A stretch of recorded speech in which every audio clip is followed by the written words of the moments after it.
2:4-8 ou 20 de um relato semelhante de mistério, reconhecer-se-á a si mesmo no Moisés que busca e no Josué distraído, e a história mostrar-lhe-á como se processa o renascimento, o qual propicia a imortalidade. O característico é que, nem Moisés, nem Josué, são transformados, mas apenas o peixe esquecido. O lugar em que o peixe desaparece é o lugar do nascimento de Shadir. O ser imortal surge das coisas despercebidas e desprezadas e até do completamente improvável. Este é um tema corrente do nascimento do herói e não necessita ser comprovado. O estudioso da Bíblia lembrar-se-á de Isaías 53,2 segundos, onde é descrito o servo de Deus, e das histórias do nascimento nos evangelhos. O caráter de alimento, da substância ou deidade transformadora é encontrado em muitos relatos de cultos. Cristo é o pão, Mondamim, o milho, Dioniso, o vinho extrai. Com estes símbolos encobre-se uma realidade psíquica que, do ponto de vista da consciência, significa, provavelmente apenas algo a ser assimilado, mas cuja natureza própria passa despercebida. O símbolo do peixe alude diretamente a isso.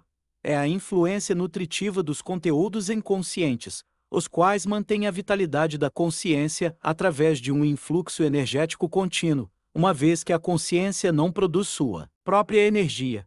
Aquilo que é passível de transformação é essa raiz da consciência despercebida e quase invisível inconsciente, da qual provém, no entanto, toda a força da consciência. Uma vez que o inconsciente nos dá a impressão de ser algo estranho, um não-eu, é natural que seja representado por uma figura fora do comum. Por um lado, é a coisa mais insignificante, mas, por outro, na medida em que contém aquela totalidade redonda em potencial, que falta à consciência, é também a coisa mais significativa.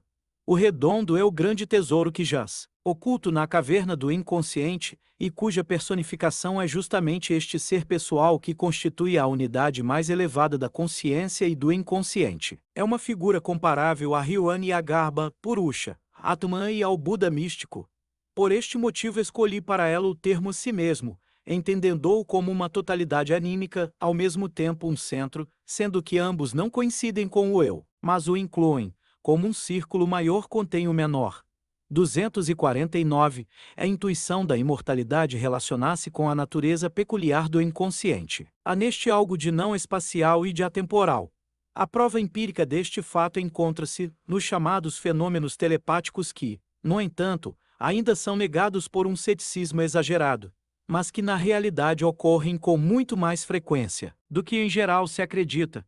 A intuição da imortalidade repousa, a meu ver, num sentimento peculiar de expansão espaçotemporal. Parece-me também que os ritos de deificação dos mistérios representam uma projeção desses fenômenos anímicos.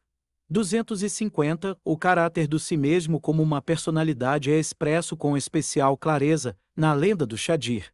Este elemento manifesta-se de modo extraordinário nos relatos sobre o Shadir, não contidos no Corão.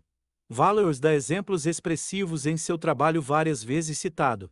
Em uma estada no Quênia, o guia do safari era um somali educado no sufismo. Para ele, o Shadir era uma figura completamente viva e ele me assegurava que ou poderia encontrar-me com o Shadir a qualquer momento, porque eu era um emito e akitabu, um homem do livro, isto é, do Corão. Ele havia percebido nas nossas conversas que eu conhecia o Corão melhor do que ele mesmo. O que, aliás, não quer dizer grande coisa. Por isso ele também me considerava um islamo. Dizia-me que eu poderia encontrar o Shadir na rua, sob a forma de um homem, ou que ele poderia aparecer-me durante a noite como uma pura luz branca, ou então, e neste momento arrancou sorrindo um talo de grama, o reverdejante também poderia ser visto assim. Certa vez recebera, ele mesmo, consolo e ajuda do Shadir. Depois da guerra estivera muito tempo desempregado e sofria dificuldades. Uma noite, porém, enquanto dormia, teve o seguinte sonho. Viu na porta uma clara luz branca e sabia que era o Shadir. No sonho, levantou-se com rapidez e cumprimentou respeitosamente, com Selam Aleikum, a paz esteja contigo, e sabia que, agora o seu desejo seria satisfeito. E realmente alguns dias depois recebeu uma oferta para ser chefe de safari expedição por uma firma de equipamentos de Nairobi. 0.1251. Esse caso mostra como também atualmente o Shadir ainda vive na religião popular, como amigo, conselheiro, consolador e também como mestre de sabedoria revelada. Sua posição dogmática foi descrita por Melsamali como Maleika, quase Aman, anjo de Deus, portanto um tipo de anjo da fez, um verdadeiro angelos, um mensageiro. 252, o caráter de amigo do Shadir explica a parte da 18ª sura que se segue. Eu transcrevo o texto literalmente. Os judeus perguntar, tenham também sobre Dal-Karnin? Responde.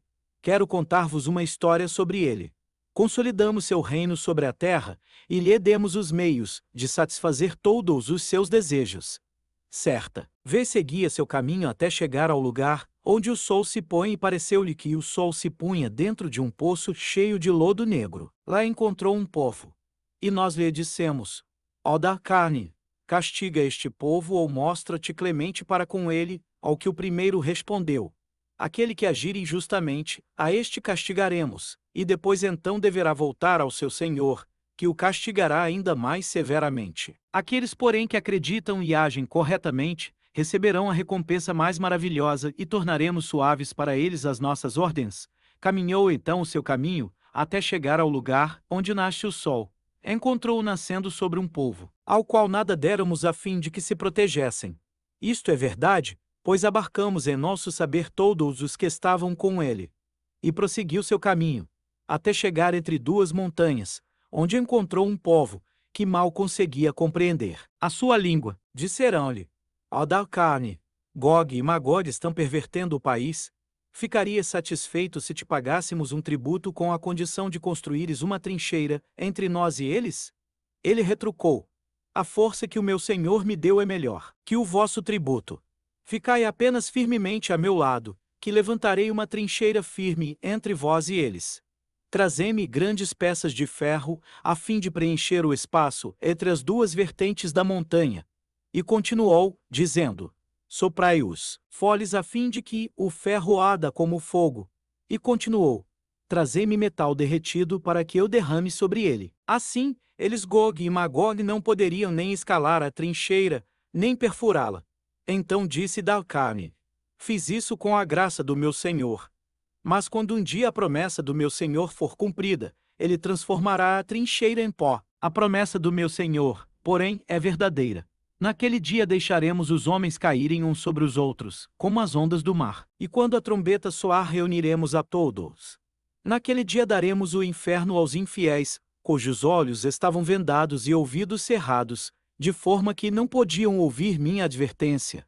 253, encontramos de novo aqui uma daquelas incoerências, que não são raras no Corão.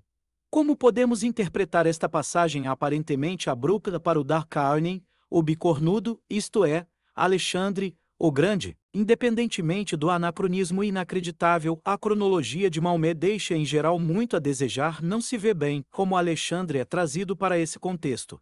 Mas devemos lembrar que Shadir e Dal-Karnin são o grande par de amigos, que é comparado com razão por valores aos de oscuros. A relação psicológica deve ser mais ou menos a seguinte. Moisés tivera uma vivência tremenda do si mesmo que revelara com grande clareza a seus olhos processos inconscientes. Depois, ao chegar até seu povo, os judeus, que são contados entre os infiéis, desejando contar-lhes algo sobre sua vivência, prefere fazê-lo novamente, sob a forma de uma lenda de mistério. Em vez de falar de si mesmo, prefere falar do bicornudo. O próprio Moisés também é cornudo, de forma que a substituição de Dal-Karnin é plausível. O primeiro deveria contar e descrever a história desse amigo, isto é, como Shadir ajudou seu amigo. Dal-Karnin caminha em direção ao poente e, em seguida, ao nascente. Ele descreve, portanto, o caminho da renovação do sol, através de morte e escuridão para uma nova ascensão. Isso alude novamente ao fato de que é Shadir, que ajuda o homem não só nas necessidades do corpo, mas também no sentido de seu renascimento. O Corão não faz distinção alguma nesta representação entre Alá, que fala de si mesmo como um de nós, e Shadir. Mas é claro que, nesse trecho, as ações de auxílio já descritas simplesmente prosseguem, donde se conclui o quanto Shadir representa uma exemplificação ou encarnação de Alá. A relação de amizade entre Shadir e Alexandre tem um papel especial nos comentários, tal como a relação com o profeta Elias. Valors não hesita em estender a comparação ao par de amigos Gilgamesh e Enkidu.